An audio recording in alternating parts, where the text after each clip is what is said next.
Mai nō rei tiwi kei te whakatewhatewha ngā umanga ngahere Māori, menara he hua ka puta I te whakatō ngahere tōtara I roto I te tai tokerau. Kei te mahitahi rātou me tētahi pokapūranga hau, ki te tūhura ake, menara ka whai huanga hapori o te tai tokerau I tēnei momo kaupapa.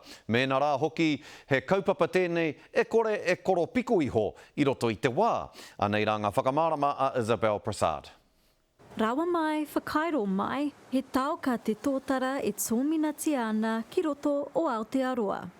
Nā whai anō te māhere kia whakarahi ake kā rākau ki te tai tokerau. E tā te kōrero ina ora te ngahere, ka ora te tangata, ka ora hoki te taiao I te mea he whakahua ke te tangata o tōna taiao. There's hope for a new approach to forestry in Aotearoa. Kua rua tau te kaupapa whakatupu tōtara e whakahaereti ana. Kua kitia ake te kaunuke tauwhiro o te whakatupu rākau takitahi.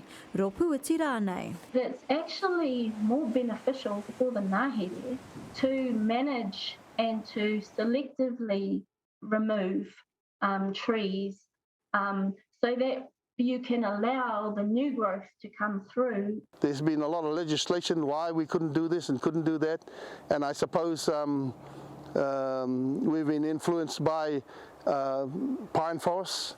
I kitia hoki he nui tonu kā tōtara e whakatipuri ana ki ka whenua Māori, whenua motuhake rānei, e hua ai te tāhua. He toru 1.5 miliona tāra ka noho ki te hapori, ka mutu he mahi hou ka puia ake. Me tiaki no na wahanga, I te mutunga kia whai rawa, aua tāngata, I ngā mahi ngiana I runga I te whenua. E kari, ko tā te iwi, ko te whenua ka whai hua. Nā reira, kia kaha te tangata ki te tiaki te taiao, ka tiaki te taiao I te tangata.